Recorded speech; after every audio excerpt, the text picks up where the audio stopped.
My guest today is Stephen Laaper from Deloitte Smart Factory at Wichita State. Smart Factory opened on Wichita State's Innovation Campus in summer 2022 and is a marvel of innovation and opportunity. It's the front door for businesses who want to improve efficiencies and sustainability to come to WSU and develop the next generation factory floor. All right, it's good to see you today, Stephen. Thank you for being here. We're doing things a little bit different today. We're doing this virtually, so you're coming to us from Boston. How are things going with you today? Oh, things are fantastic. It's great to be here today, Rick, and really looking forward to our conversation. Well, great. So, let's get right to the questions. One of the things that the listeners may not know is that we partnered with Deloitte and the Smart Factory on our campus, which is really unique in terms of what you see on university campuses. So can you tell us just real quickly, what exactly is the Smart Factory at Wichita, and what is it that you hope to gain from this relationship that we have here on campus? Yeah, the Smart Factory at Wichita is a purpose-built facility. We recognized that many of our clients today and manufacturers at large really struggle with a lot of the concepts of application of Industry 4.0, application of Smart Factory. Many times we would be asked, can I see Smart Factory? Can I see Industry 4.0? And of course, we have a lot of different places that we can take interested parties to kind of demonstrate, this is what Industry 4.0 looks like, or this is what Smart Factory looks like. The challenge often is that those are in, sometimes remote, but in manufacturing facilities where their primary objective is really manufacturing goods, building goods. It's less about the experience. It's less about demonstrating those types of capabilities. So in that, our concept for the Smart Factory, which ultimately became the Smart Factory at Wichita, was born to be able to bring together true manufacturing along with an experiential element. So our guests to the Smart Factory can see, can touch, can believe in what Smart Factory and Industry 4.0 holds as potential for them in their organizations. So you just said Industry 4.0. And now not all the listeners may understand what that is. Can you just briefly explain what you mean by that when you say 4.0, or we some people say 4.0 or whatever? If you could just talk about that a little bit.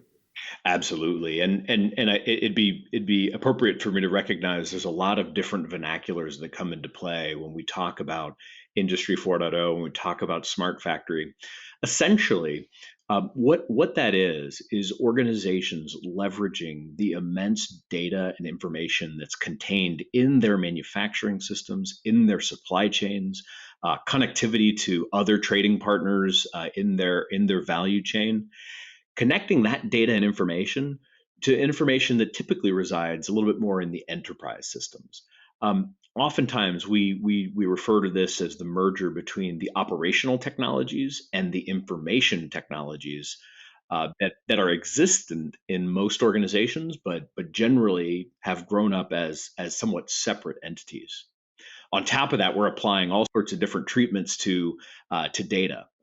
Very common. It's very common for people to talk about artificial intelligence in this context, but it's also important to drill in a little bit deeper on that. It's things like machine learning. It's things like recommendation engines, so that an operator can better understand the different types of parameters that might best optimize their machine. It's really a quite exciting space. It's also in many ways just getting started. Yeah, and when people can think about Industry 4.0 or 4.0, it's almost a three-dimensional kind of view of technology and where industry is moving, as opposed to Industry 3.0 and 2.0, which is more two-dimensional kind of a way to look at it. And I don't know if you agree with that or not, but if you don't, you might want to further elaborate on that as well, so people understand kind of how we got to 4.0. Yeah, absolutely. And I think something that's really important to recognize is the influence of different types of technologies that are driving that the power of the combination between the operational technologies such as robots, PLCs, and whatnot, and the information technology. There are advanced data treatments, of course, as I just mentioned, but it also, when we talk about the different dimensions that come into play here, most organizations are also recognizing that the capabilities that they need to be able to successfully execute their strategies around smart factory and industry 4.0 are really built on an ecosystem. And that's a really important feature that we have built into the Smart Factory at Wichita. We have an ecosystem that is 20 companies strong, that allows us to bring the best and the brightest of innovations, and be able to scale those for organizations that are headed down this path. It's also really important to think about the different types of capabilities that are coming into play in terms of the virtualization of manufacturing. And your listeners might think, well, virtualizing manufacturing, things still have to physically get made. Absolutely, right? Things are still physically getting made in the physical world, but when we can create 3D, dimensional, three-dimensional, industry scale models that allow us to run advanced simulations, that allow us to run advanced data treatments on real world inputs, organizations can make decisions that optimize their manufacturing, optimize their value chains, and ultimately, the end customer is the benefit of that with higher quality products, lower at a lower cost. So those are just a few of the elements that are really starting to come together that are powering this industry 4.0, or of course, as some people also refer to it as smart factory. So when I talk to folks about you all being here on campus, that's a little bit surprising to them. And I always say, Deloitte's a really large international company, multinational company. They could have done this anywhere. Yeah. Theoretically done it anywhere. So why did you choose Wichita and Wichita State to partner on this? Yeah, it's a great question, and quite an exciting journey really has now transpired over the last 4.5 years. We recognize the need that I spoke about to be able to bring organizations to a physical place that is combination real manufacturing combined with the experiential elements, so that they can truly immerse themselves. What we didn't know 4.5 years ago was exactly the form that would take. We undertook what we like to call a test and learn. We established relationships with a number of different entities, and it's fair to call out that they weren't all universities. At the time, we didn't know that was ultimately the path that we were gonna head down. So we partnered with private entities. We partnered with some governmental agencies and with some universities in a series of as I called them, test and learns. And there we were establishing an understanding of, what does Deloitte bring to the party? What are potential options for the ecosystem with each one of those options, those choices? What does that entity bring to the table? And ultimately, it became very apparent to our evaluation team that not only would we do this with a university, but that Wichita State University was a clear standout amongst the others as it related to all of those factors coming together. Yeah, and so opened up this past June. Tell us a little bit more about how the collaboration works, and what have you realized has helped move this forward, and that can include in student interactions and that sort of thing, faculty interactions. You could talk a little bit more about that too. Yeah, so a little bit about the experiences, and as you mentioned, of course, opening in 2022, really exciting event for us. We have spent most of 2022 hosting organizations. As you referenced, of course, in June we held our grand opening, on which we invited a number of different manufacturing organizations, a number of different members of our ecosystem, and others. for a very special event, really to get things started. We expect that we'll be bringing upwards of 5,000 visitors through the Smart Factory at Wichita over the course of 2023. It's an opportunity for organizations to really immerse themselves in smart factory technologies. Gives them the opportunity to really understand how that can impact their organization. Essential to that are really a few important characteristics that come through on the innovation campus. The student involvement is such an incredibly important part, and ultimately when we kind of went through our decision process of where would we choose to invest and partner from a smart factory standpoint, this is one of the areas that WSU stood out clearly. The applied learning program is um, an enormously powerful mechanism, not only for the education of students and direct applicability to, in this case, challenges that organizations are trying to solve for. But it also allows us the opportunity to really get to know a number of what we have found to be incredibly high caliber students through direct engagement with them, having them work on projects inside the Smart Factory at Wichita, and in many cases, directly engaging with our clients and our guests that come to the Smart Factory for a day long experience. Yeah, and I've been on tours of the facility numerous times, and we have a number of students who I run into on those tours. I'm so impressed with the fact that you do let them not only work on special projects but engage with your clients, and those fresh ideas. They're learning alongside of you, and of course what they bring from the classroom is just such a great opportunity for our students that they're just not going to get anything like that anywhere else. And of course, there's not a lot of smart factories around the world, but especially the fact that that's here and that they can extend some of their learning environment to your facility is just incredible experience for them.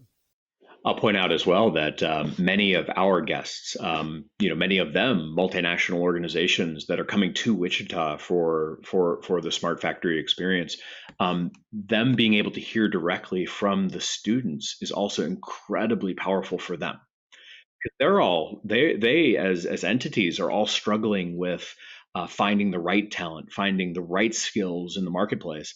And here now, when they're coming to the Smart Factory Wichita, not only they're meeting Deloitte, they're meeting our ecosystem, but they're meeting that next generation of talent, and that's an incredibly exciting moment for our guests as well to be able to experience that. It's truly a very powerful combination, and in many instances, I think we've seen where this is going to have momentum going forward. Yeah, and it's so great to hear that because our number two priority at the institution is to be mindful of the talent pipeline, helping our business and industry partners with that. And so it's great that's being reinforced with your clients. So, what do you see the future of the Smart Factory and what you're doing? I'm sure there'll be additional iterations, not only here but somewhere else. Talk a little bit about that. So, as you point out, there are a number of different areas in which the Smart Factory is expanding. Some of those directly right there in Wichita, others having global reach. So, the Smart Factory at Wichita is clearly our flagship Smart Factory facility. This is it's the largest, it's the most comprehensive, and its mission is probably the most expansive.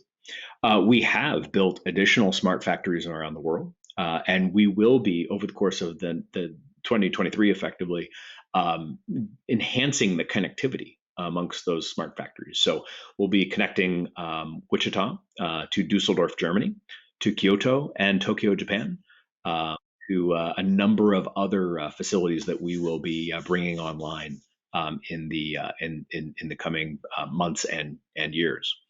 When we think about the expansion in Wichita specifically, I mentioned a couple times the importance of the ecosystem.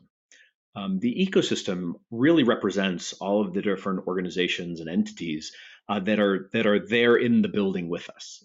They are hand in hand in the solutions. They're hand in hand in the collaboration and in the innovation around Smart Factory and Industry 4.0. That ecosystem will continue to grow.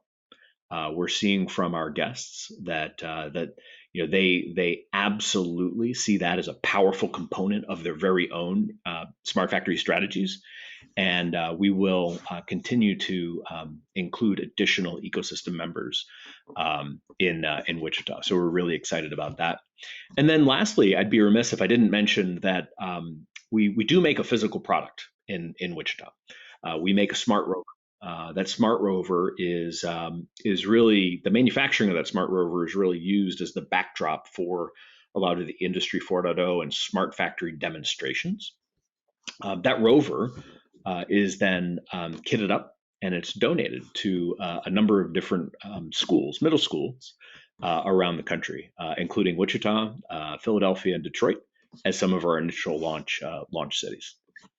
Yeah, and one of the most impressive things about your organization is that not only are you trying to help industry move forward in smart manufacturing, there's also this altruistic approach to how you do business and making sure that you're giving back to the community and help influence the next generation of leaders, of STEM professionals, others that work alongside you in the future, which is so impressive. And one of the other things that I think is great is that, at least in Wichita, in our school district, we have a lot of students who may not have that opportunity otherwise because of their demographics or income status or whatever. And we have this opportunity for them to learn in this way that I don't think it's really seen anywhere else that I'm familiar with in this way. Well, it's great talking to you and hearing more about this for our listeners. Is there anything else that you want to share before we close out this particular podcast? Well, certainly enjoyed our conversation today, Rick, and it's been an incredibly exciting journey. I know on behalf of Deloitte and our ecosystem, we're incredibly excited to be partnering with you on the innovation campus there at Wichita State University, and really looking forward to where we go in 2023 and beyond. Yeah, and likewise, we're so excited about the partnership and continue to be excited about how we might grow in the future in this area, and looking forward to that. So thank you so much for being here, Stephen, and stay warm where you are in Boston, and we'll see you soon. Excellent. Take care. For our next edition of Forward Together, I'll talk with Jonna Mendez, retired CIA intelligence officer and former chief of disguise. Thank you for joining me today, and remember to rate, review, and subscribe wherever you listen to the Forward Together podcast.